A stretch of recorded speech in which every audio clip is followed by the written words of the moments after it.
여러분 안녕하십니까? 전자신문 올쇼TV 미래 모빌리티 산업의 성공 방정식 AWS의 인공지능과 머신러닝 적용과 사례 웨비나 진행을 맡은 이양선입니다. 인공지능과 머신러닝 기술이 다양한 산업에 적용되는 가운데 글로벌 자동차 관련 기업들이 자율주행, 커넥티드카, 모빌리티, 제조 분야에서 이 기술을 적용해 새로운 비즈니스를 창출하고 있습니다. 이번 웨비나에서는 기업들이 AWS의 AI와 머신러닝 서비스를 활용해 비즈니스를 혁신하고 새로운 기회를 창출하는 사례와 빠르게 서비스를 개발하는 방법을 소개합니다. 오늘 이 자리에는 AWS의 AI 머신러닝 스페셜리스트 김형탁 매니저님 그리고 솔루션 아키텍트 강성문 매니저님을 모셨습니다. 안녕하십니까? 안녕하세요. 네, 두 분 소개 부탁드립니다. 예, 안녕하십니까. 저는 AWS에서 AIML 스페셜리스트로 일하고 있는 김형탁이라고 합니다. 저희 AWS는 다양한 AIML 서비스를 고객께 제공해드리고 있는데요. 고객께서 빠르고 쉽게 AIML 서비스를 적용해 비즈니스 성과를 낼 수 있도록 돕는 일을 하고 있습니다. 반갑습니다. 네, 반갑습니다. AWS에서 AI/ML 머신러닝 스페셜리스트 솔루션즈 아키텍트로 근무하고 있는 강성문입니다. 저는 주로 사용자분들께서 기술적인 어려움을 겪으실 때 설계를 도와드리거나 기술 지원을 하는 역할을 담당하고 있습니다. 네, 감사합니다. 저 김형탁 매니저님, 오늘 웨비나를 어떻게 진행하실지 잠깐 말씀해 주실까요? 네, 최근 여러 다양한 분야에서 기술의 혁신 및 융합이 활발하게 일어나고 있는데요. 자동차 산업이야말로 그 변화와 혁신의 한가운데에 있는 산업이라고 말씀드릴 수 있을 것 같습니다. 어떻게 보면 지난 100여 년 동안 기계 산업을 대표했고 그 틀 안에서 변화를 거쳐왔던 자동차 산업이 여러 전자, 통신, 데이터 기술의 발전과 더불어 이런 새로운 패러다임을 겪는 것은 당연한 일인지도 모르겠습니다. 오늘 온라인 세미나에서는 자동차 산업의 혁신을 이끌고 있는 인공지능, 즉 AI, 그리고 머신러닝 기술이 어떻게 관심을 받게 되었고 또 활용되고 있는지 살펴보도록 하겠습니다. 오늘 말씀드릴 내용은 크게 두 가지 파트로 구성되어 있습니다. 우선 제가 자동차 산업의 새로운 트렌드와 밸류체인의 미래, 그리고 저희 아마존 웹 서비스의 AIML을 포함한 여러 서비스들이 어떻게 이러한 변화를 돕고 있는지 말씀드리겠습니다. 후반부에는 아마존 웹 서비스에서 AIML 솔루션 아키텍트로 일하고 계시는 강성문님께서 기술적 관점에서 AIML 기술이 어떻게 실제로 적용되고 활용되고 있는지 말씀해 주실 예정입니다. 네, 감사합니다. 이번 웨비나는 약 50분 정도 발표가 진행된 후에 10분의 시청자 질의응답 시간을 갖도록 하겠습니다. 시청자 여러분들께서는 웨비나가 진행되는 동안에 궁금하신 사항을 채팅창에 질문해 주시면 실시간으로 답변해 드립니다. 그리고 몇 개의 질문은 강의 진행 후에 선별해서 두 분 매니저님께 질문을 드리고 답변을 듣겠습니다. 웨비나에 설문과 좋은 질문을 참여해 주신 분과 상담 후에 POC를 신청해 주신 분들을 추첨을 통해 경품도 보내드리니 많은 참여 부탁드립니다. 자, 그럼 웨비나를 시작하겠습니다. 저 김형탁 매니저님, 서두에서 말씀해 주셨지만은 그야말로 빠른 기술의 발전으로 전 산업이 새로운 시대에 접어들고 있는데요. 또 그중에서 가장 많은 사람들이 또 가장 먼저 체감하고 있는 분야는 자동차 분야일 것 같습니다. 자동차는 사실 첨단 기술이 가장 많이 들어가 있는 산업 중에 하나인데요.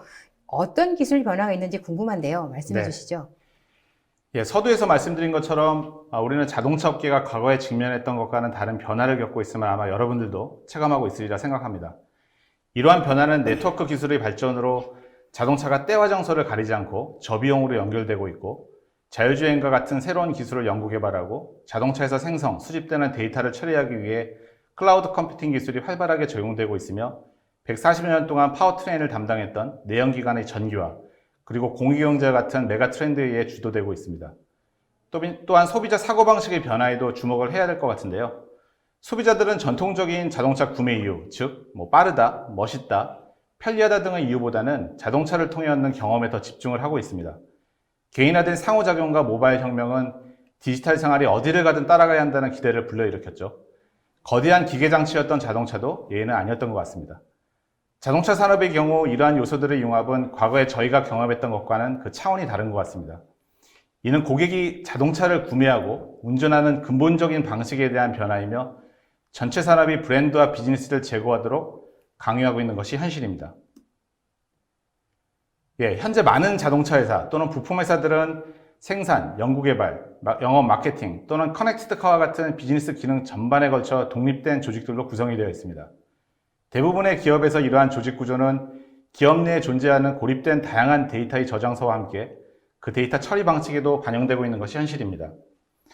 회사 내 각 조직에서 생성되는 데이터들은 그 조직의 비즈니스 영위를 위해 사용되는 것이 아니라 비즈니스 영역 전체에 공유되고 제공되어 새로운 비즈니스 기회를 창출하고 그 가치를 이끌어내는 데 무척이나 제한적이었던 것도 사실입니다. 4차 산업혁명의 P라고 이야기하는 데이터가 원활히 조직 전반에 스며들고 순환하는 데 있어 어려움을 겪고 있는 것이죠. 저희 AWS는 자동차 회사가 고립된 데이터 저장 관리 방식을 AIML을 위한 엔터프라이즈 데이터 레이크를 구축하도록 도움을 드릴 수 있습니다. 데이터 웨어하우스, 분석 및 머신러닝을 위한 가장 광범위하고 심층적인 서비스를 통해 저희는 자동차 회사가 데이터를 사용하고 밸류체인에서 지속적인 개선을 실현할 수 있도록 지원하고 있습니다. AWS 그리고 아마존의 고유한 차별화 요소는 자동차 밸류체인에 맞춰 다양한 비즈니스에서의 실제 저희 경험을 여러분들께서 직접 경험할 수 있다는 사실입니다. 자, 화면에서 보시는 것처럼 제조 분야의 아마존 로보틱스, 가장 복잡한 공급망 중 하나를 운영하고 있는 아마존 로지스틱스, 영업 마케팅 분야에서의 아마존 어드버타이징, 리테일 경험을 혁신한 아마존 고, 국민적 대부분의 주요 신차와 통합되고 있는 아마존 알렉사와 뮤직, 그리고 영화 스포츠 및 게임을 위한 스트리밍 플랫폼인 아마존 프라임 비디오 및 트위치 등이 그것입니다. 이렇듯 아마존은 자동차 밸류체인 전반에 걸쳐 관련된 비즈니스를 운영하고 있고 여러분들이 잘 알고 있는 브랜드를 포함한 여러 아마존 서비스들은 AWS에서 실행이 되고 있습니다. 저희는 자동차 밸류체인 전 영역에 대한 깊은 전문 지식을 가지고 있으며 데이터의 원활한 공유와 활용은 딜러, 완성차 업체, 부품 공급업체 간의 긴밀한 협업을 가능하게 할 수 있다고 생각을 하고 있습니다. 네, 앞에서 말씀드린 자동차 산업의 밸류체인에서 AWS의 역할은 크게 4가지로 정리하여 말씀드릴 수 있을 것 같습니다. 컴퓨팅, 스토리지, 네트워킹, 데이터베이스 등의 핵심 IT 인프라 서비스를 제공하고 그 다음은 고객에게 좀 더 다양하고 고급화된 기능을 제공할 수 있는 다양한 디지털 제품 및 솔루션을 제공하는 것입니다. AIML은 이 솔루션들에 포함됩니다. 보다 자세한 AWS AIML 서비스는 제가 제 이야기 후반부에 말씀드리도록 하겠습니다. 그리고 저희는 이 방대한 도구, 솔루션, 서비스를 사용하여 고객에게 가장 안전하고 효율적이며 강력한 아키텍처를 사용할 수 있도록 참조 아키텍처를 개발하여 여러분들께 제공하고 있습니다. 마지막으로 아마존 내 다른 사업부, 여러 사업부가 있는데요. 다양한 파트너와 협력하여 시장에서 바로 사용할 수 있는 자동차 솔루션들을 저희는 개발을 하고 있습니다. 네, 자동차 산업의 트렌드와 더불어 또 밸류체인, 그 속에서의 자동차 산업을 위한 AWS 역할에 대해서 잘 들었습니다. 자, 이제는 오늘의 주제인 자동차 산업에서 AI와 머신러닝, ML이 어떻게 활용되는지 알고 싶은데요. 자, 우선 자동차 산업에서 AI와 머신러닝이 어떻게 활용되는지 좀 알아봤으면 합니다. 설명해 주시겠습니까? 예. 네, 그럼 실제 자동차 산업의 주요 분야에서 AIML이 어떻게 활용되고 있는지 살펴보겠습니다. 자동차 산업의 다양한 현장에서 AIML이 활용되고 있지만 오늘은 시간 관계상 커넥티드카, 자율주행, 스마트 팩토리 영역을 중심으로 이야기해 보도록 하겠습니다. 스마트 팩토리는 이미 많은 분들께서 접하셨고 알고 계시는 내용들이라 제가 별도로 말씀드리지는 않겠고 본 세미나 후반부의 실제 서비스, 적용 사례에서 다루도록 하겠습니다. 예, 먼저 커넥티드카에 대한 이야기입니다. 커넥티드카는 말 그대로 연결된 차량을 의미하죠. 통신, 네트워크 기술의 발달로 많은 자동차들이 네트워크에 서로 연결되고 있고 그 네트워크를 통해 차량에서 생성되는 다양한 데이터를 수집할 수 있습니다.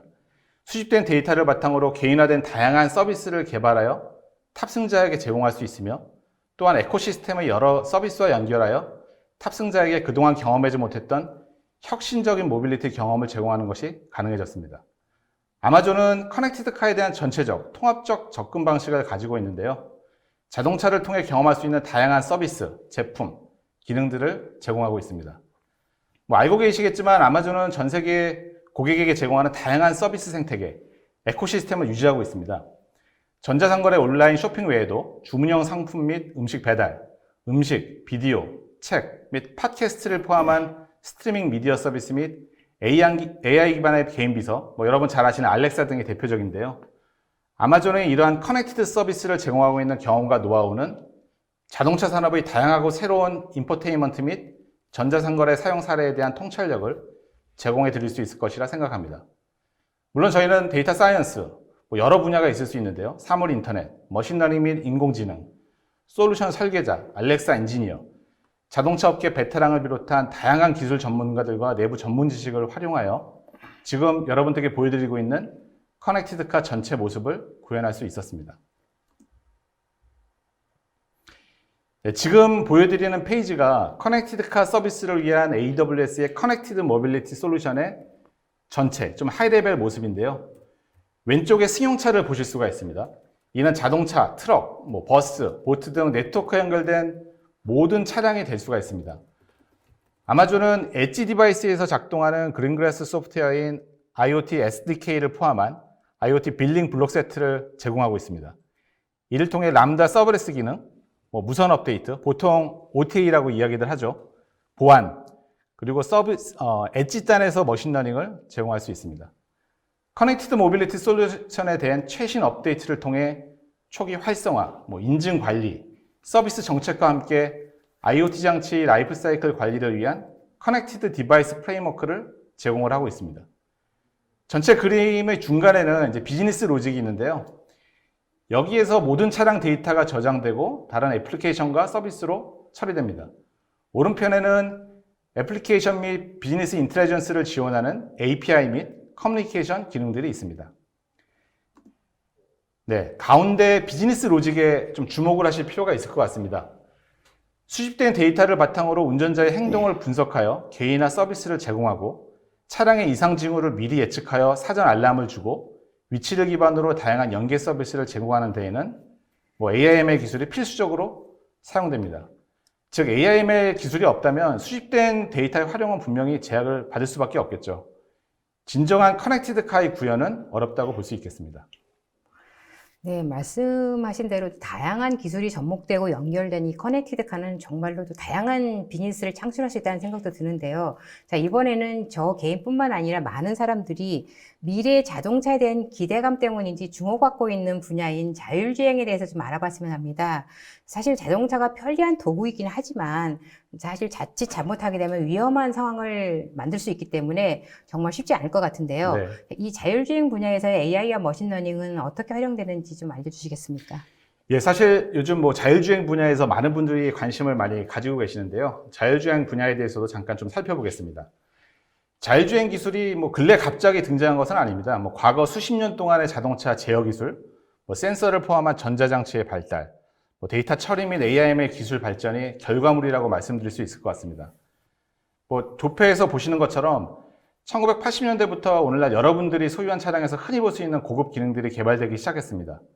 1990년대에는 자동차 엔티록 브레이킹 시스템, ABS라고 저희가 보통 이야기하죠. 구동력 제어 및 내비게이션을 시작으로 어댑티브 크루즈 컨트롤, 주차 지원, 차선 이탈 경고 및 사각지대 감지 등 여러 가지가 있습니다. 오늘날 일반적인 기능들이 탑재되기 시작했습니다. 2020년대 접어들면서 첨단 운전자 보조 시스템, 앞으로는 제가 ADAS라고 이야기를 하겠는데요.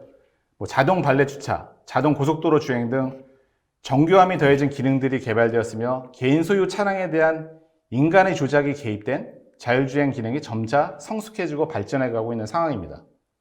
아직 완전한 자율주행 차량은 없지만 현재 이와 관련된 기술은 끊임없이 발전되고 진행되고 있습니다. 자율주행의 미래에 대해서 크게 단기, 중기, 장기 세 가지 타임프레임으로 말씀드릴 수 있을 것 같습니다. 가까운 시일 내에 위에서 말씀드린 ADAS는 완성차 업체의 초점이 될 것 같습니다.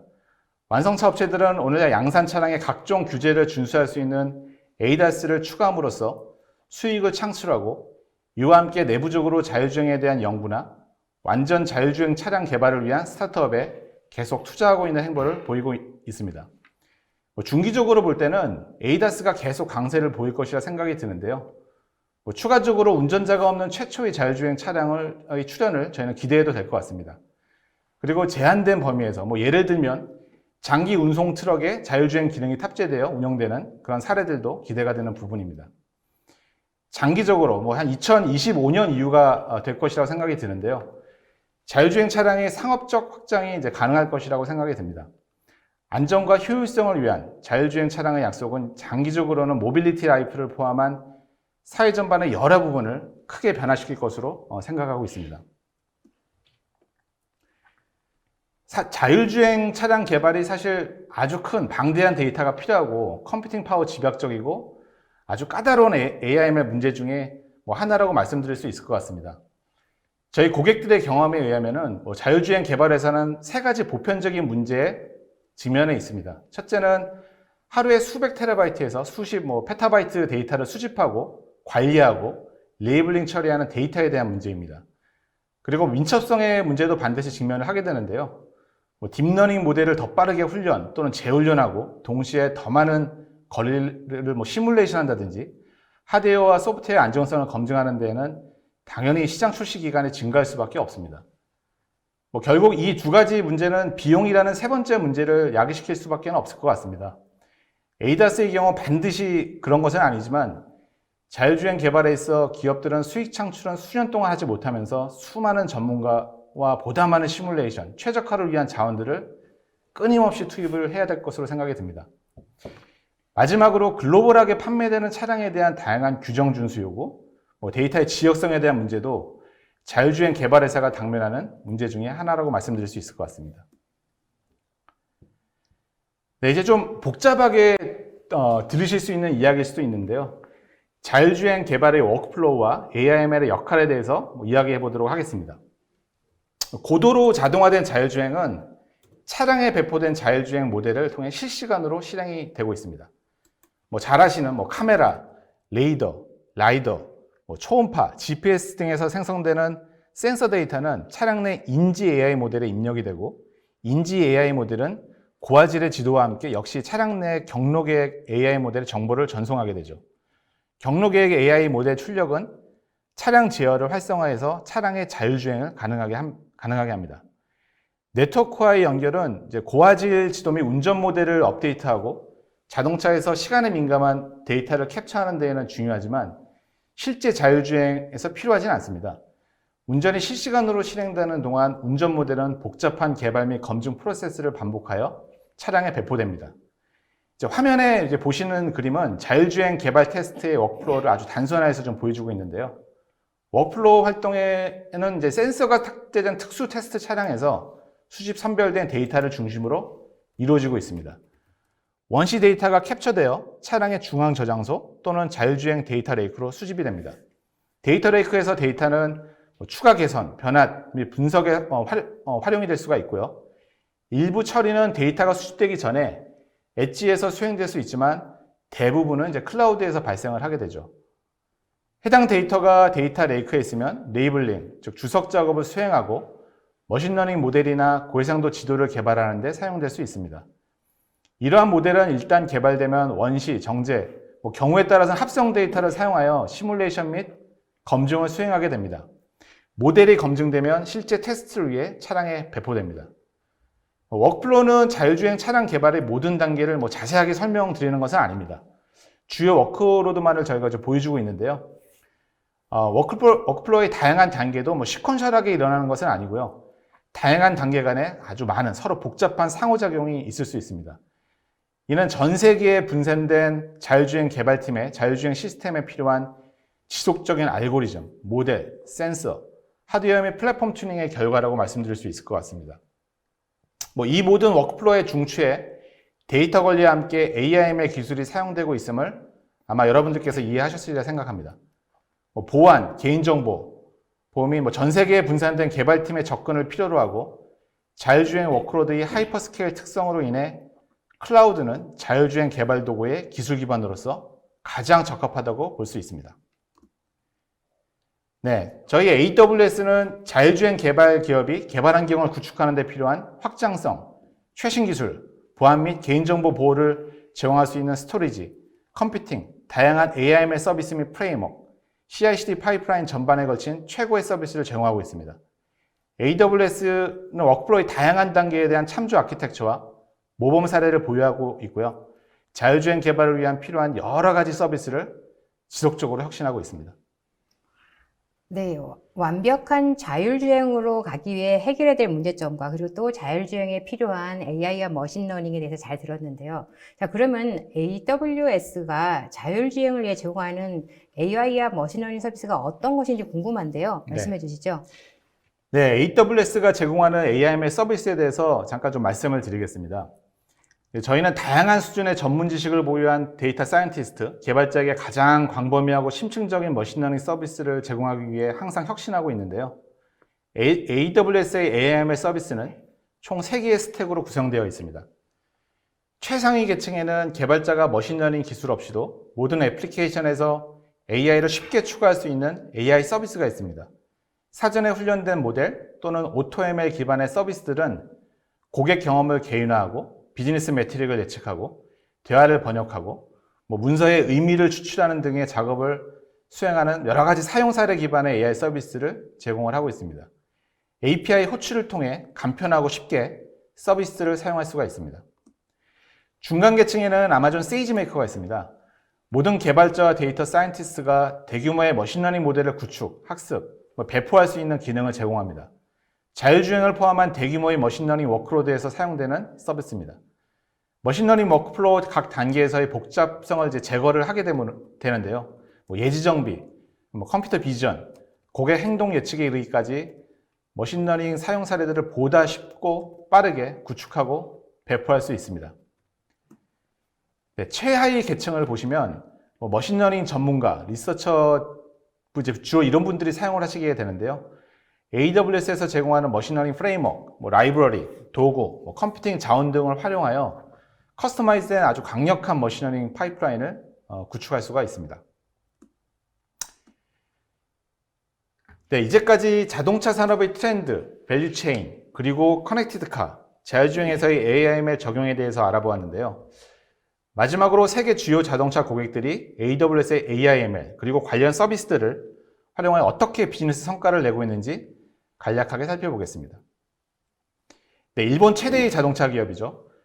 도요타는 자율주행 개발에 AWS의 대규모 컴퓨팅 자원을 활용해서 75% 빠른 시간에 시뮬레이션을 완료할 수 있었습니다. 네, 최근에도 한국에 유사한 사례가 있었는데요.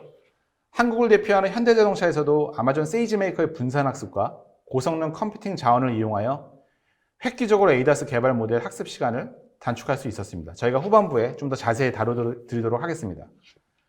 아우디, 포르쉐, 벤틀리, 10여 개 브랜드를 보유하고 있는 폭스바겐 그룹은 생산 및 공급망 관리 분야에서 AWS와 전략적 제휴를 통해 글로벌 환경에서의 선진 자동화 공장 및 공급망 관리에 힘을 쏟고 있는데요.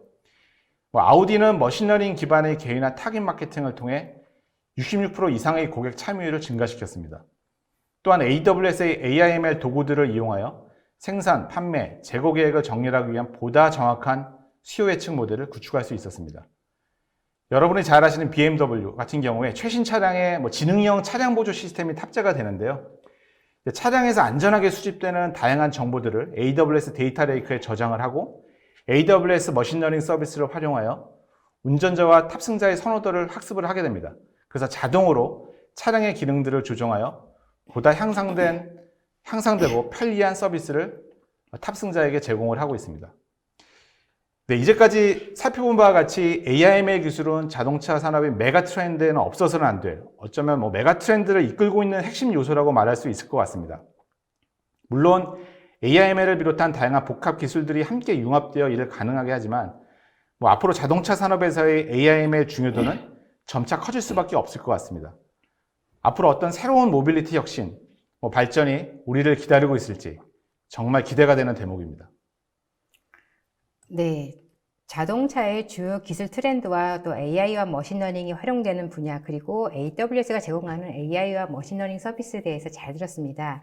자, 이번에는 AWS 클라우드 상에서 AI와 머신러닝이 실제 어떻게 구현되는지 기술적인 측면에서 자세히 알아봤으면 합니다. 강성무 매니저님, 자동차 산업에서 머신러닝이 사용된 사례에 대해서 설명해 주시겠습니까?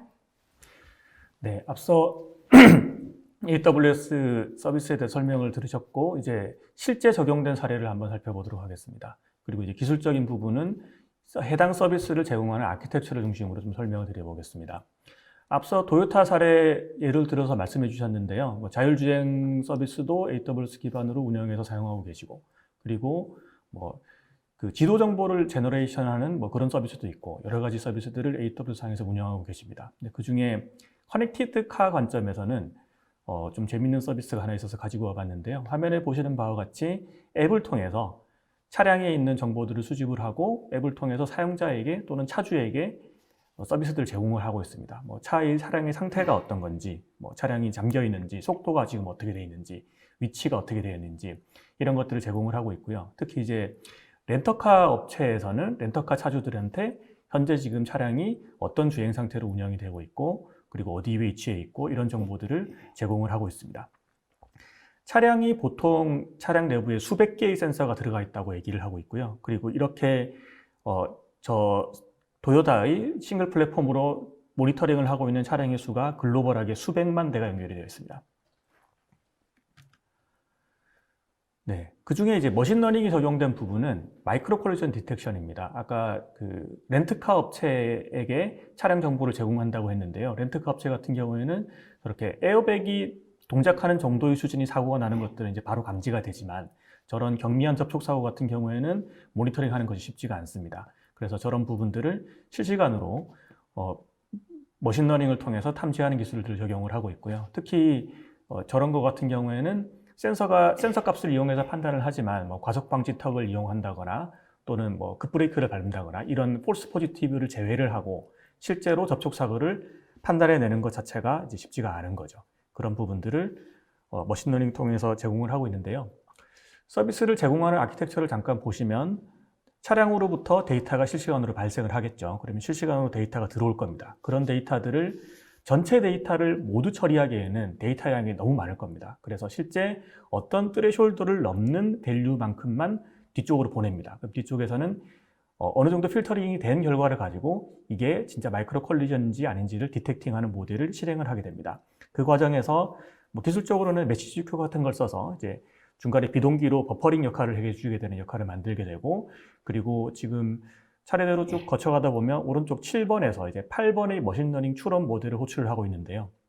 저 단계까지 가게 되면 머신러닝을 추론을 실행을 해서 마이크로 콜리전이다 아니다 라는 판단을 하게 되고 마이크로 콜리전이라는 판단이 되게 되면 데이터베이스에 저장을 하고 또는 차주나 사용자에게 노티파이를 하는 저런 식의 시스템 구성을 할 수 있습니다. 그래서 전체 스트림을 다 저장해서 관리하는 것보다 데이터가 들어오는 순간 바로 필터링을 하고 바로 그 정보를 확인해서 후속 프로세스에서 관리할 수 있게 하는 거죠.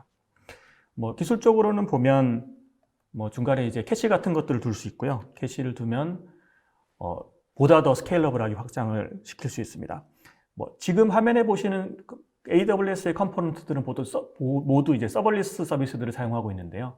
서버리스 그 서비스들은 사용한 만큼만 비용을 차지하는 구조이기 때문에 비용을 70%에서 80% 정도 절감할 수 있었다고 얘기해 주고 계시고요.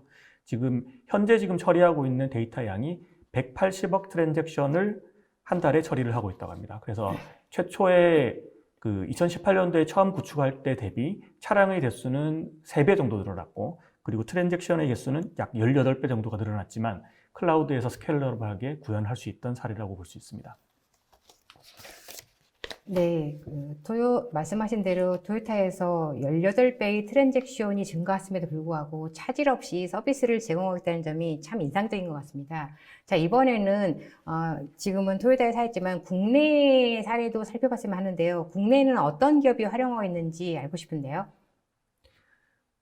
네, 커넥티드카 관점에서는 현대건설기계 사례를 말씀을 드려보고 싶습니다. 현대건설기계는 이렇게 아시다시피 건설 장비들을 생산을 하고 있고요. 1년에 약 5만 대의 장비를 생산하고 있고 이런 장비들이 140개국에 글로벌하게 걸쳐져 판매가 되고 있습니다.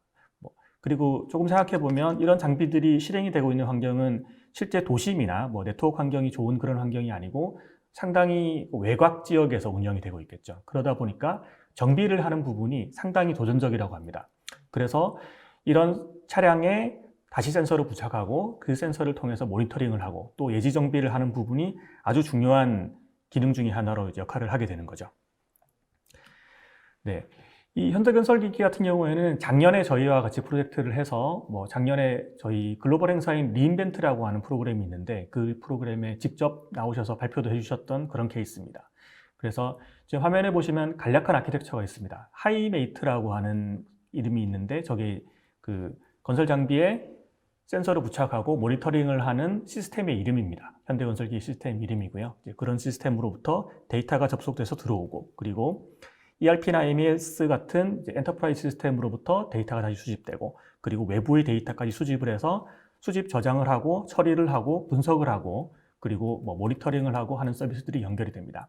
이 시나리오에서는 머신러닝의 추론 작업은 엣지에서 발생합니다. 그래서 클라우드에서 머신러닝 모델을 개발을 하고, 그래서 장비에 이상이 있다 없다를 확인할 수 있는 모델을 개발하고 난 다음에 그걸 차량에 배포를 합니다. 차량에 배포를 하면 차량에서 지금 들어오고 있는 센서 값을 통해서, 예를 들어서 보통 이제 건설 장비 같은 경우에는 유압 시스템이 많이 들어가 있죠. 그러니까 뭐 펌프의 압력이 올라갔는데 실제 액추에이터의 액션은 그렇게 동작하지 않았다라든가, 여러 값들을 센서 퓨전으로 여러 값들을 복합적으로 판단해서 판단을 내리게 되고, 그 값이 클라우드로 올라오면 클라우드에서 노티파이를 하거나 또는 엔지니어를 연결하거나 또는 부품을 사전에 준비해서 정비를 사전에 나갈 수 있게 하거나 이런 서비스들로 연결을 하고 있습니다.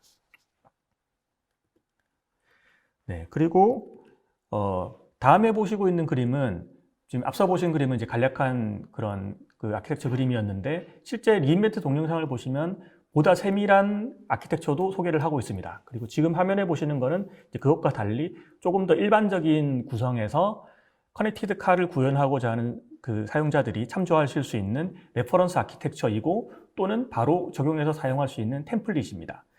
네. 그래서 이제 AWS의 클라우드 포메이션이라고 하는 서비스가 있는데, 많은 분들이 알고 계실 거라고 알고 있는데요. 바로 클라우드 상에서 코드로 인프라를 바로 배포할 수 있는 서비스죠. 그래서 지금 화면에 보이시는 구성도 약 5분에서 10분 정도면 바로 배포를 해가지고 확인을 해볼 수 있습니다. 그래서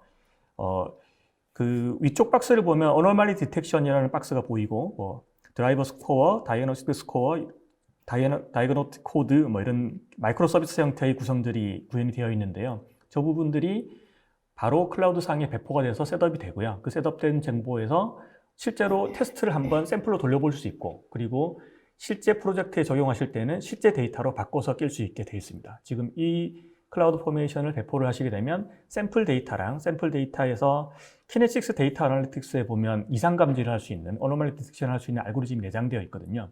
그런 알고리즘들을 써가지고 테스트를 한번 해보실 수 있게 돼 있고, 또 실제 데이터가 들어오면 실제 데이터로 바꿔서 바로 적용해서 실무 적용까지 빠르게 적용할 수 있도록 제공을 해드리고 있습니다. 네. 국내 굴지의 건설사인 현대건설기기에서 활용한 사례 잘 들었는데요.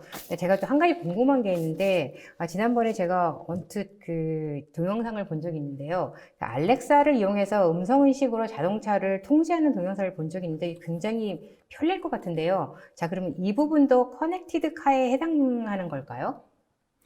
네, 그렇죠. 그리고 머신러닝이 적용됐다고 볼 수 있을 겁니다. 그래서 화면에 지금 이게 람보르기니의 허리케인 에보라고 하는 그런 차량에 탑재된 이제 알렉사 기능인데요. 음성이 아마 나가고 있을 텐데. Change the interior lights to orange.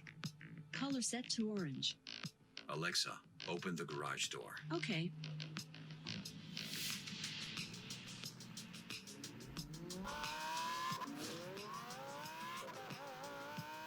네, 동영상은 뭐 더 됩니다만 이 정도 보시면은 음성으로 차량을 제어하는 것들은 동영상들을 아마 많이 보셨을 겁니다. 그 전에 이제 제네시스가 광고했던 것도 되게 유명했었고요. 근데 이제 내용을 보시면 알렉사로 제어할 수 있는 것들이 차량 안에 있는 차량의 문의 개폐라든가 어떤 차량 내부에 있는 것들도 있고, 그리고 외부에 있는 것들도 있죠. 외부에 아까 차고문을 여는 걸 보셨는데 그런 것들을 동작할 수 있는 것들도 제공할 수 있고요.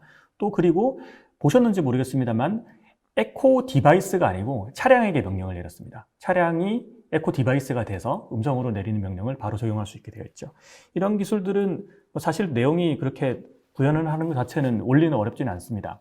왜냐하면 머신러닝 관련된 부분이 여기서 적용된 건 음성인식일 텐데, 음성인식은 알렉사에서 그냥 해주거든요. 그래서 알렉사에서 디바이스 SDK라는 걸 제공을 합니다. 그래서 에코 디바이스가 없다고 하더라도 실제 스피커와 마이크는 이제 사용자 디바이스를 사용하면서 백엔드는 알렉사를 써서 음성인식 인터페이스를 구현할 수 있거든요.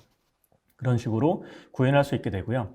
저 차량의 제어 부분은 AWS의 IoT 서비스가 핵심이 될 겁니다. 가운데 그림을 보시면 디바이스 섀도우라고 하는 그림이 나오는데요. 디바이스 섀도우라고 하는 게 어떻게 보면 이제 간략한 디지털 트윈의 어떤 코어 개념이라고 볼 수 있습니다. 그래서 싱글 소스 오브 팩트를, 싱글 소스 오브 트루스를 클라우드 상에서 관리를 하는 겁니다. 그래서 현재 지금 차량의 트렁크가 열려 있는 상태나 닫혀 있는 상태냐라는 현재 상태가 있고, 그리고 이 차량이 트렁크가 열려야 되는지 닫혀야 되는지를 나타내는 아이디어란 상태가 있을 수 있습니다. 그러면 그 두 가지 상태를 비교를 해서 차량이 지금 2번 그 화살표에서 보시는 것처럼 그 클라우드 인터넷에 연결되는 순간 그 상태 두 가지를 비교를 하고 내가 어떻게 동작을 해야 되는가라는 판단을 내립니다. 그러면 차량 문이 닫혀 있으면 열어야 되겠구나, 트렁크를 열어야 되겠구나라고 이제 그 텔레매틱스 컨트롤 유닛 같은 데다 명령을 보내면 거기서 차량을 제어를 하게 되고요. 그리고 차량의 상태가 업데이트가 되면 바로 클라우드로 자기 상태 정보를 업데이트를 하죠. 그러면 아이디어한 상태와 현재 상태가 맞아질 겁니다. 클라우드 상에서 싱글 소스 오브 트루스가 관리되기 때문에 그 싱글 소스 오브 트루스를 다른 서비스들이 서브스크라이브해서 볼 수 있습니다. 예를 들면 이제 4번 화살표에서 보시는 것처럼 모바일 앱을 통해서 모니터링을 해서 본다거나, 또는 뭐 전체 관제센터 같은 것들이 있어서 저 팩트를 또 대시보드 같은 걸로 통제를 해야 된다라고 하면 또 뭐 새로운 그 서브스크라이버를 만들어서 애플리케이션을 개발해서 바로 적용할 수 있게 되죠. 뭐 이런 식으로 구성할 수 있게 되어 있고요. 그리고 뭐 지금 보시는 건 이제 그걸 테스트할 수 있는 테스트 코드인데, 이런 것들도 바로 테스트해 보실 수 있도록 GitHub에 오픈소스로 공개가 되어 있습니다. 그래서 저 왼쪽에 있는 코드는 IoT로 명령을 내리고 있는 거를 테스트하고 있는 것들이고요. 샘플 코드와 함께 오른쪽에 있는 건 이제 웹상에서 실제 디바이스가 없어도 웹상에서 시뮬레이터를 통해서 뭐 도어가 열렸다 닫혔다, 라이트가 켜졌다 꺼졌다 이런 것들을 제어할 수 있는 환경들을 제공해 볼 수 있기 때문에 실제 디바이스 없이 바로 쉽게 테스트를 하고, 테스트가 끝나고 나면 바로 실제 데이터로 또 연결시켜서 업무 그 프로덕션 환경으로 바로 갈 수 있도록 도움을 드리고 있습니다. 네, 매니저님 말씀을 들으니까 갈수록 자동차가 진화되는 것 같습니다. 자, 이제는 운전자에게 편리함을 제공하는 첨단 운전자 보조 시스템인 ADAS에서 활용되는 예를 살펴봤으면 하는데요. 이 ADAS에는 어떤 AI 머신러닝 기술이 들어가는지 좀 알고 싶은데요. 사례를 통해서 설명해 주셨으면 합니다. 네, 다음은 커넥티드 카에 이어서 이제 ADAS 얘기를 해보도록 하겠습니다.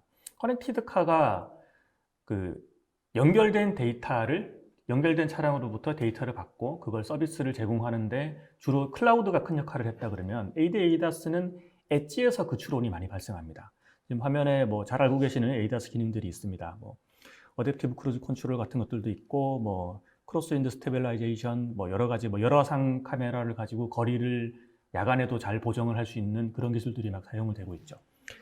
ADAS를 쓰기 위해서 머신러닝이 많이 사용되는데, 실제 이런 모델을 개발할 때의 특징이 다른 것에 비해서 가지는 특징이라고 하면 이제 데이터가 많다는 거죠. 저기 오른쪽에 이제 블렛으로 표시되어 있는 것처럼 테스트 차량이 6시간에서 8시간 정도 한번 주행을 하고 그 데이터를 이제 클라우드로 올리게 되는데, 그 데이터 자체가 한 번에 발생하는 데이터가 20TB에서 120TB 가까이 발생을 한다고 합니다.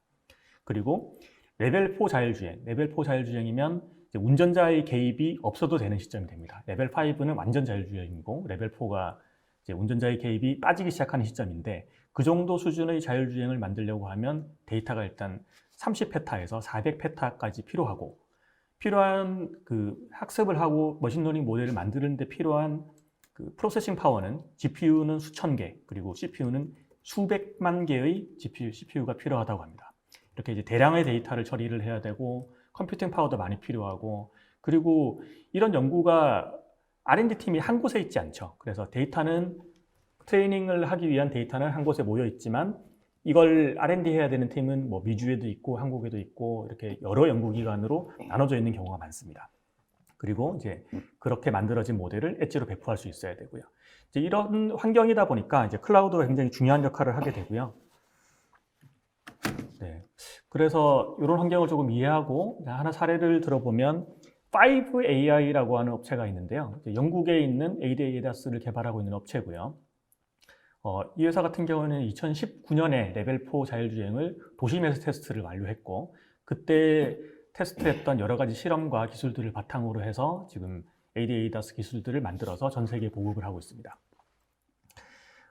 ADAS를 만들려고 하면 이제 여러 규제들을 통과를 해야 됩니다. 뭐 예를 들어서 대표적으로 뭐 그 안전 요구 사항이 있는 ISO 26262 같은 규제들이 있고 또는 규제나 표준들이 있고 ISO 4804 같은 경우에는 도로가 차량에서 주행을 할 때 시나리오별로 어떤 시나리오를 테스트를 하는지를 검증을 해서 알려줘야 된다고 합니다. 그래서 그런 시나리오별 테스트가 있어야 되는데 지금 화면에 보시는 거는 이제 5AI에서 AWS 기반으로 운영을 하고 있는 시뮬레이션 테스트 시스템입니다. 그래서 차량 주행에 뭐 예를 들어서 저 차선을 추월하는 그런 시나리오가 있었다라고 하면 뭐 각 환경 테스트해야 될 환경이 굉장히 여러 가지가 있겠죠. 상대 차량이 뭐였는지, 도로가 몇 차선이었는지, 저 차량이 오르막길이었는지 내리막길이었는지, 지금 밤인지 낮인지, 비가 오고 있는지, 뭐 차량의 도로가 뭐 속도 제한이 걸려 있는지 이런 조건들에 따라서 다양한 시나리오를 쉽게 적용을 해서 테스트를 할 수 있어야 할 겁니다. 실제로 환경에서 테스트하기 쉽지 않으니까 시뮬레이터 환경이 반드시 필요하게 되고요. 그래서 저런 환경들을 클라우드에서 운영을 하고 있는데요.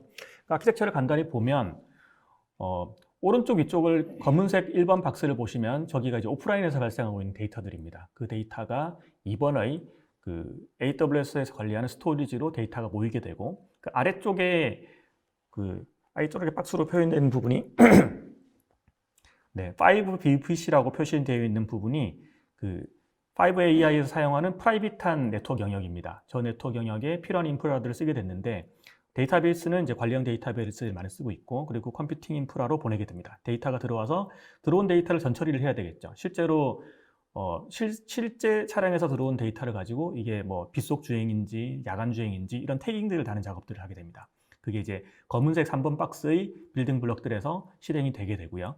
그렇게 만들어진 데이터를 이제 주황색 박스에서 사용을 하게 됩니다. 주황색 박스 1번에서 데이터 사이언티스트 또는 엔지니어들이 이제 필요한 시뮬레이터 환경을 이제 브링업을 합니다. 브링업을 하면 그게 이제 2번에서 검색을 거쳐서 시나리오를 세팅을 하고 이제 3A와 3B 과정을 가면서 시뮬레이션 테스트를 하게 되는데요. 3A 같은 경우에는 시뮬레이터 환경에서 테스트를 하는 거죠. 저기서는 또 특이하게 스팟 인스턴스를 사용하고 있습니다. 저희가 AWS가 이제 비교적 여유 있는 자원들을 좀 저렴하게 공급하는 스팟 인스턴스라고 하는 이제 프로세스가 있죠. 그런 시스템을 이용을 해서 저렴하게 시뮬레이션을 해보고 그리고 그 데이터를 다시 실제 데이터로 보내서 실제 차량으로 보내서 또 테스트를 하고 수집을 합니다. 그런 식으로 순환해서 돌아가게 되어 있습니다.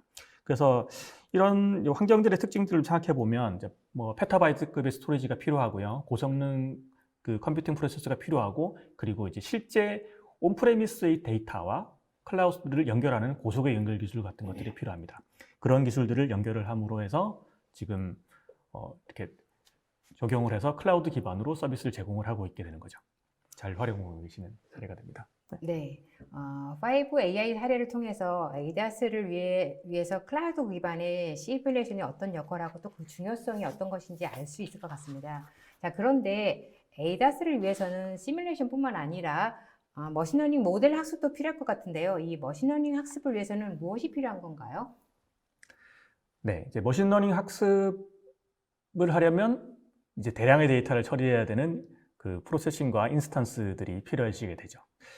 이 사례는 뭐 앞서 잠깐 언급되었던 현대자동차 사례를 말씀드리려고 하는데요. 현대자동차 같은 경우에는 이제 올해까지 스마트 시티 환경에서 레벨 4 자율주행을 하는 것, 그리고 2030년까지 완전 자율주행을 하는 것을 목표로 해서 로드맵을 가지고 진행 중이라고 합니다. 저희랑 같이 진행했던 프로젝트는 이제 분산학습이었는데요.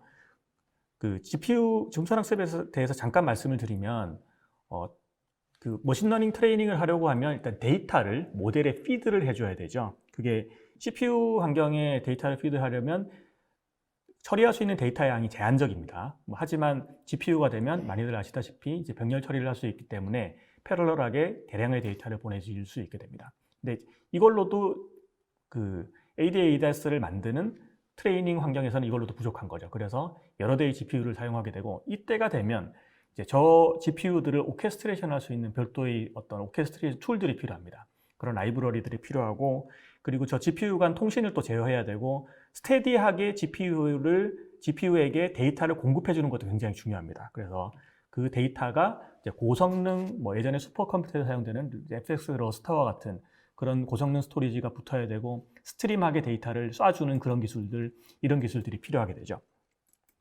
이런 작업들을 이제 현대자동차랑 같이 진행했던 건이 있고요. ADAS 개발을 하는데 지금 화면에 보시는 아키텍처는 이제 왼쪽에 세이지메이커라는 AWS의 관리형 머신러닝 트레이닝 환경이 있죠. 저 트레이닝 환경에 멀티 GPU 인스턴스를 사용해서 학습을 했었고, 그리고 그 실제 연구 데이터는 S3라는 저장소에 저장을 해두고, 그리고 트레이닝에 활용되는 데이터는 이제 FX 러스터라는 고속 스토리지로 다시 카피를 합니다. 그렇게 해서 전체적으로 퍼포먼스를 향상시키게 되고요.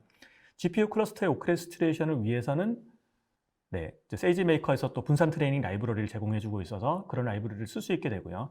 약 한 5줄에서 6줄 그 정도 코드 수정으로 바로 이제 패럴럴 트레이닝을 할 수 있게 바뀝니다.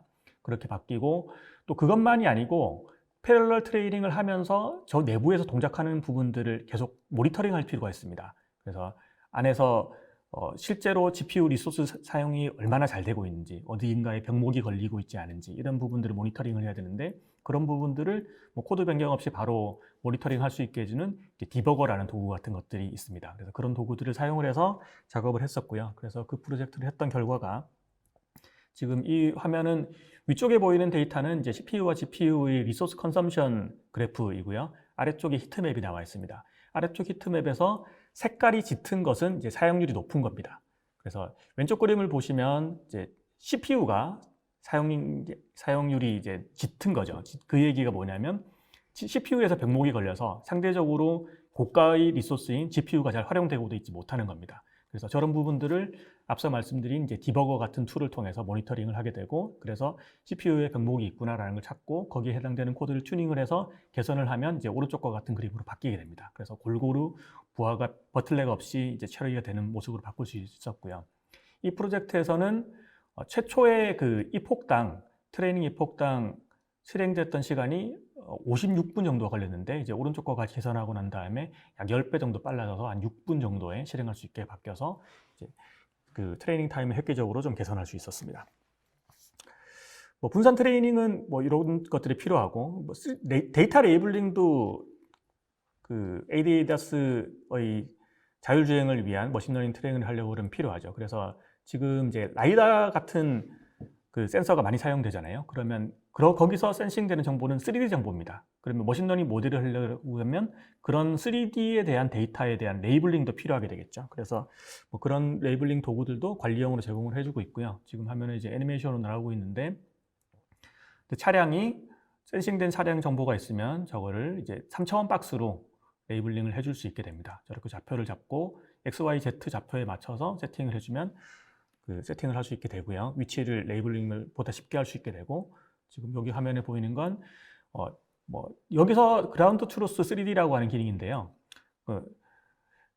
그 제공하는 기능이 오브젝트 디텍션, 그다음에 트래킹이라는 기능을 제공합니다. 트래킹 제공, 그다음에 세그멘테이션이라고 해서 그 픽셀 단위로 레이블링을 할 수 있는 기능들을 제공해주고 있는데, 뭐 지금 화면에 보시는 거는 이제 트래킹을 위해서 애니메이션으로 차량이 어떤 특정 포인트에서 데스티네이션 다른 포인트로 이동을 했다라고 했을 때 처음 시작점에 대한 3D 포인트를 찍고, 그리고 최종점에 대한 3D 포인트를 찍고, 그렇게 레이블링을 하면 중간에 이동하는 과정에 있는 정보들은 이제 보정을 해주게 됩니다. 그래서 뭐 보다 쉽게 이제 레이블링할 수 있게 도와주는 그런 기능들이 적용되고 있죠.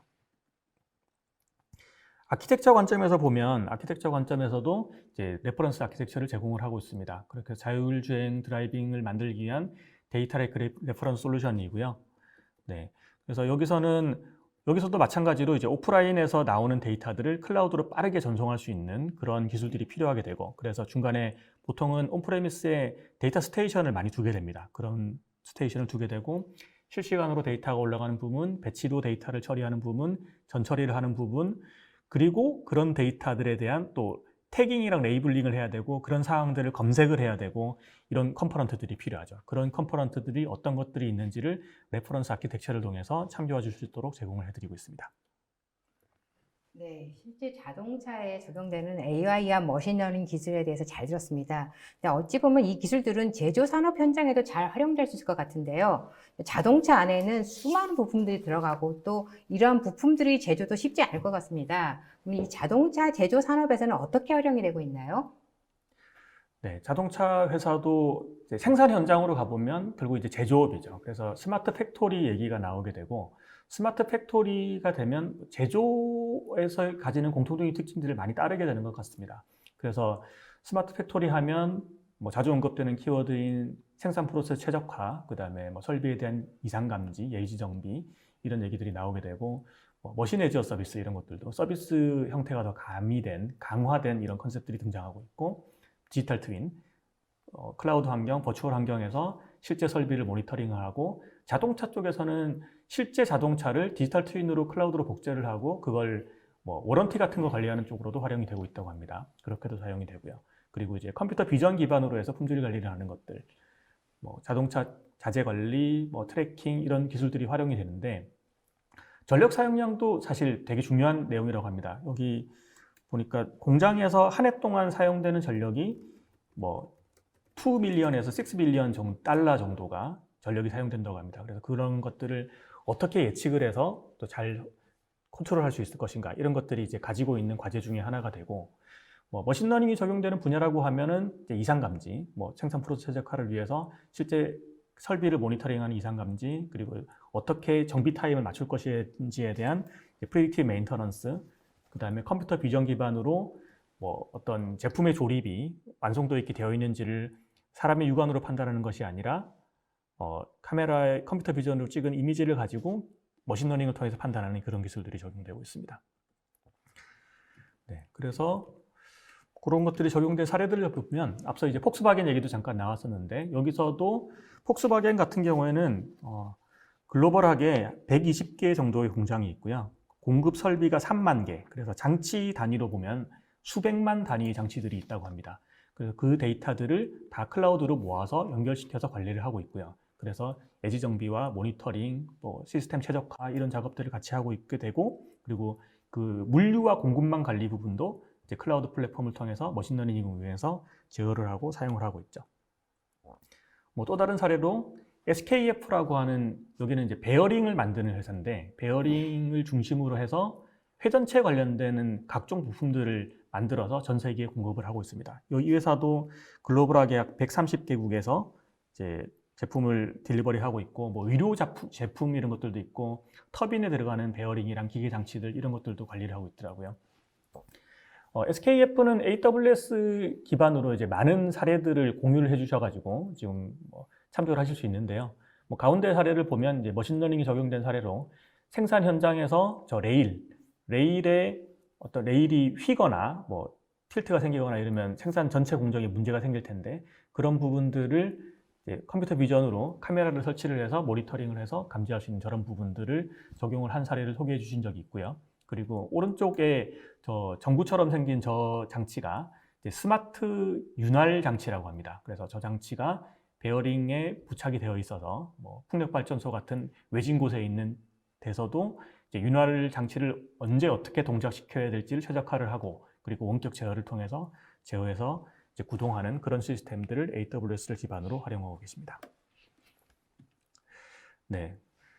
뭐 마지막 페이지가 될 것 같은데요. 예, 지금 여기는 아키텍처 사례이기도 하고, 이 부분도 바로 템플릿으로 적용을 해서 쓸 수 있는 부분입니다.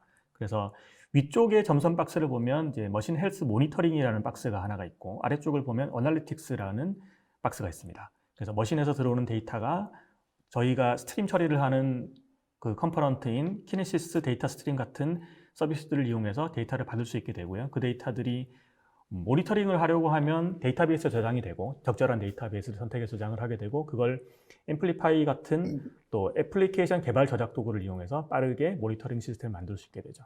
그리고 아래쪽에 되면 빅데이터 시스템으로 들어가는 프로세스가 될 텐데요. 데이터를 뭐 스파크를 돌리기 위한 글루 데이터 프로세싱하는 글루 서비스라든가 뭐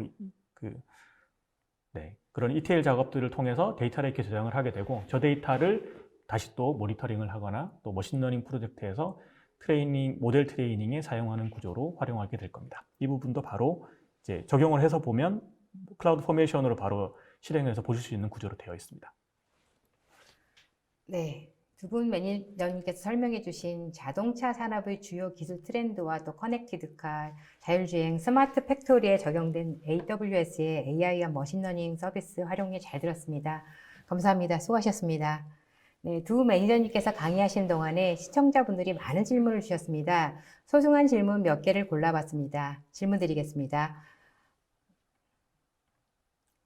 네. 최근 전기차니 자율주행이니 자동차에 대한 관심이 많은 것 같습니다.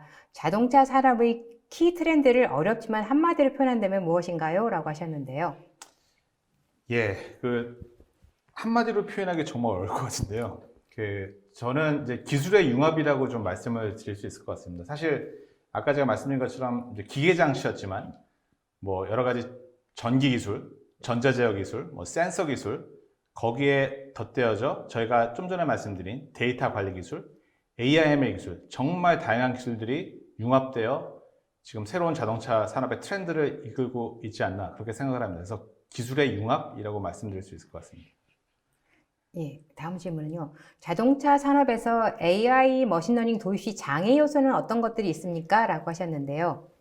예. 사실 자동차 산업뿐만 아니라 다른 뭐 업종에서도 좀 유사한 사례라고 좀 말씀을 드릴 수 있을 것 같은데요. 제가 이제 서두에서 말씀드린 것처럼 일단 뭐 사일로된 데이터의 저장, 관리, 이 부분도 좀 약간 장애 요소가 있을 수 있을 것 같고요. 그래서 뭐 데이터 레이크니, 뭐 레이크하우스니 이런 데이터를 수집하고 관리하는 그런 체계가 좀 필요할 것 같습니다. 그리고 이제 AIML에서 가장 중요한 요소 중에 하나인데요. 사실 AIML은 어떤 최고 경영진의 의지, 그리고 AIML의 문화의 확산, 거기에 관련된 팀의 셋업, 역할, 이런 것들이 상당히 중요합니다. 근데 아직까지 자동차 산업이라는 분야가 이제 전통적인 제조업에 있는 좀 영역이 있다 보니까 이런 부분에서 약간 미흡하지 않나. 근데 지금 뭐 아주 많이 바뀌어지고 있고, AIML에 대해서 드라이브하는 그런 최고 경영진도 많이 계시고, 점차 좀 나아지는 환경으로 가고 있지 않나, 그렇게 생각을 하고 있습니다. 예, 다음 질문요. AWS를 사용하는 많은 기업들로부터 다양한 사례를 접할 수 있을 것 같습니다. 기업들이 보통 어떤 방식으로 머신러닝 과제를 찾고 적용해 가는지요? 라고 하셨는데요. 이 부분은 강 매니저님께서 말씀해 주시면 좋을 것 같은데요. 네. 많은 기업들이 AIML 기술을 이용을 해서 기업의 혁신을 가져가려고 고민들을 많이 하고 계시는 것 같습니다. 그리고 뭐 탑다운으로 이루어지는 경우도 있고, 바텀업으로 이루어지는 경우도 있고요. 근데 보통은 지금 보고되는 사례들 중에서 AIML을 이용을 해서 혁신을 만들어냈다는 사례가 많다 보니 사내에서 뭐 경진대회 같은 걸 실행하기도 하고 아이디어를 수집을 해서 적절한 파일럿 프로젝트를 발굴하시는 경우를 좀 많이 봤던 것 같습니다. 그래서 그 중에서 뭐 탑3, 뭐 탑5 이런 걸 선정을 해서 이제 인력들을 오히려 이제 그 아이디어를 내신 분들에게 이 프로젝트를 실행할 수 있는 어떤 찬스도 드리면서 이렇게 파이오니어 해나가는 그런 경우들을 많이 봤던 것 같습니다. 네, 마지막 질문 드리겠습니다. 그러니까 머신러닝 프로젝트를 진행할 때 어려운 점은 무엇입니까? 예를 들어 스마트 팩토리 유즈 케이스를 소개해 주셨는데요. 이 중 하나를 선택하여 설명하신다면 어떤 게 있을까요? 라고 하셨는데요. 네. 절대적으로 어려운 부분은 이제 데이터 수집하는 부분이 될 것 같습니다. 앞서 SKF 같은 경우에 카메라로 레일의 이상 여부를 판단하는 사례를 잠깐 말씀드린 적이 있었잖아요. 거기 같은 경우에는 그런 걸 작업하려고 하면 카메라를 어디다 설치를 해야 될지부터 막히게 됩니다. 카메라를 설치를 하게 되고 그 카메라를 고정시키는 장치, 뭐 카메라의 전원을 어떻게 공급할지, 뭐 와이파이 통신을 어떻게 해야 될지 이런 부분들이 사실 실제 어떤 모델을 개발하는 것보다 걸림돌로 작용하는 경우가 더 많은 것 같습니다. 그런 부분들이 사실 과제를 하면서 케이스 바이 케이스로 하나씩 다 해결해야 되는 과제다 보니까 그런 게 실무적으로는 많은 어려움들이 있는 것 같습니다. 네, 세미나 동안에 쏟아지는 질문에 실시간으로 성의껏 답변해 주신 분과 그리고 두 분 매니저님께도 감사를 드립니다. 설문과 좋은 질문을 남겨주신 분과 상담 후에 POC를 요청하신 분을 추첨하여 경품을 보내드리겠습니다. 두 분 매니저님 끝으로 오늘 웨비나 소감 부탁드립니다. 예, 좀 짧은 시간에 좀 많은 내용들을 좀 전달해 드렸는데요. 오늘 세션들이 자동차 산업에서 AIML이 어떻게 활용되는지 이해하시는데 좀 도움이 됐으면 하는 그런 바람입니다. 혹시 추가적으로 궁금하시거나 필요하신 사항 있으시면 언제든지 저희 아마존 웹 서비스에 연락을 주시면 감사하겠습니다. 고맙습니다. 네, IT 쪽의 분야에 종사하시는 분들이 많이 참여하셨을 것 같은데요. 네, 중요한 역할을 해주고 계신 여러분들 존경하고요. 네, 그리고 저희 이런 사례들을 참고를 해서 조금이라도 어떤 산업과 그런 하시는 업무에 조금이라도 보탬이 됐으면 하는 바람입니다. 네, 감사합니다. 이상으로 전자신문 올쇼TV가 마련한 미래 모빌리티 산업의 성공 방정식 AWS의 AI 머신러닝 적용과 사례 웨비나를 마치겠습니다. 오늘 웨비나 영상은 일주일 후에 올쇼TV에 업로드되어 오니 참고하시기 바랍니다. 올쇼TV는 또 다른 웨비나 방송으로 시청자 여러분들을 찾아뵙겠습니다. 시청해주신 여러분 고맙습니다.